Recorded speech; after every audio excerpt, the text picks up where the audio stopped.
बिस्मिल्लाहिर्रहमानिर्रहीम। अस्सलाम वालेकुम बच्चों, कैसे हैं आप? उम्मीद करता हूँ सारे ठीक ठाक होंगे।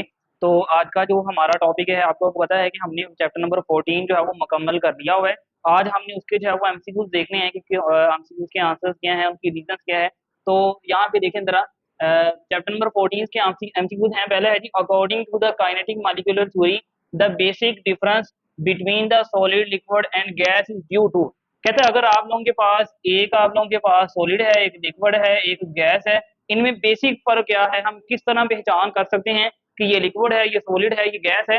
एक बेसिक डिफरेंस हमने बताना है। कहता है difference in the movement of the particle, यानी जो पार्टिकल्स की मूवमेंट है वो वाला difference. Chemical property, the size of particle या शेप ऑफ पार्टिकल। अच्छा, ये तो है केमिकल प्रॉपर्टी, तो हमें पता है कि सबकी एक जैसी होती है। उसके बाद साइज ऑफ पार्टिकल्स का भी एक जैसे हो सकते हैं, और शेप का मतलब ये होता है कि शेप भी आप लोग उसको मॉडर्न फॉर्म में ले आए तो वहां पे आपकी शेप भी चाहे वो इतना अच्छा खासा फर्क नहीं होता। तो यहाँ पे एक ही फर्क है, the difference in the movement of a particle. यानी रीजन में याद है ना, solid liquid gas differ due to the movement of a particles. यानी जो पार्टिकल की मूवमेंट है, यानी यूं समझ लें कि जो गैस है उसकी काइनेटिक एनर्जी काम ज्यादा होती है, वो ज्यादा तेजी से मूव कर रहे होते हैं। लिक्विड की काम है वो काम तेजी से, और गैस जो सॉलिड है उसकी काइनेटिक एनर्जी होती ही नहीं, ना होने के बराबर है। ठीक है, तो इसका ऑप्शन जो है वो ये टिक है, आप लोगों ने इसको एक टिक करना है। इसके बाद upon heating rate of evaporation, ये तो हम जानते हैं कि जैसे जैसे टेम्परेचर बढ़ाएंगे वेपोरेशन का रेट भी क्या होता जाएगा, बढ़ता जाएगा। तो कहाँ भी टिक करेंगे, इंक्रीज को। ठीक है, डिक्रीज भी नहीं होना, रिमेन्स द सेम भी नहीं रहना, पहले वो कम होना या बाद में ज्यादा, ये कुछ नहीं होना।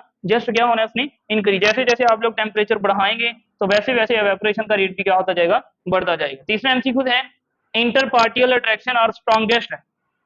इंटर पार्टिकल या इंटर मॉलिक्यूलर फोर्सेज सबसे ज्यादा स्ट्रॉन्गेस्ट किस में होगी, ये अब हमने बताना है। ये हमें पता है, हमने इसकी खूसियात पढ़ी हुई है, पहले पेज पे ही हमने पढ़ा हुआ था लिक्विड गैस और प्लाज्मा के बारे में, सॉलिड के बारे में, उसकी प्रॉपर्टीज हैं। तो ये हमारे पास किस में होंगी, सॉलिड में। Reason, molecule come close to each other. जो सॉलिड है उसमें मॉलिक्यूल बिल्कुल करीब करीब आपस में जुड़े होते हैं, जिसकी वजह से उनमें इंटर मॉलिक्यूलर जो फोर्सेज हैं वो भी क्या होती है, बहुत स्ट्रॉन्गेस्ट पाई जाती है। इसके बाद नेक्स्ट आ जाता है, इसका सॉलिड है, the cooling vapour changing directly into the solid, the process is called. कहते हैं आप लोगों के पास जो वेपर है उसको हमने डायरेक्टली जो है वो सॉलिड में चेंज करना है। ठीक है, पहले हम गैस से सॉलिड में जा रहे थे, अब सॉलिड से हमने किस में चेंज करना है, उसमें वेपर्स में। तो वो हमारे पास क्या आ जाना है, डिपोजिशन आ जानी। ये हमने डेफिनेशन भी पढ़ी हुई है कि हमारे पास जो गैस है उसको सॉलिड में कन्वर्ट करेंगे तो वो हमारे पास होती है डिपोजिशन। ठीक है, इसके बाद है physical state in which particle possesses maximum energy. कहता है ऐसा हमने फिजिकल स्टेट बतानी है मादा की, मैटर की, जिसमें पार्टिकल्स की जो काइनेटिक या एनर्जी है वो मैक्सिमम किस में होती है, तो वो गैसियस स्टेट में होती है। जिस तरह हम जानते हैं कि उसमें इंटरमॉलिक्यूलर फोर्सेस बहुत ज्यादा होती हैं, बाकी जितनी भी हमारे पास स्टेट है हम इसको किसको टी करेंगे, गैस को, यानी हाई काइनेटिक एनर्जी की रीजन आ जाएगी। उसके बाद है how does evaporation depend upon the force of attraction among the molecules of a liquid.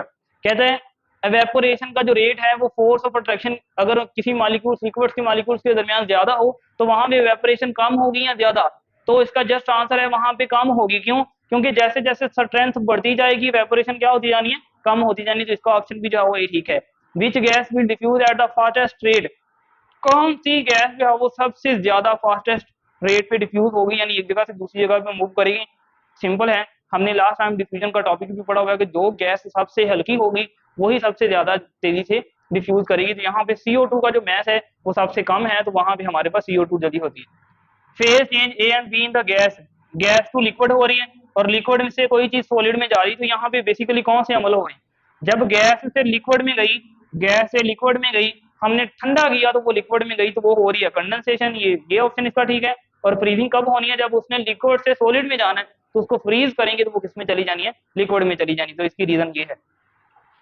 इसके बाद आ जाता है student notice first falling on ground eight 6:30 AM, disappearing of 8:30 AM।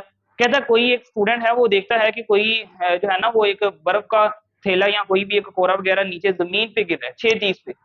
फिर वो देखता है कि 8:30 पे वो खत्म हो जाता है वहां से। ठीक है, 8:30 पे वो देखता है कि वो डिसअपियर हो जाता है, जमीन से खत्म हो जाता है। तो वहां पे क्या होता है, वहां पे बेसिकली ये होता है कि वो पहले वाटर में कन्वर्ट होता है, फिर वाटर से इवेपोरेट हो जाता है। ठीक है, वेपर्स में कन्वर्ट हो जाता है।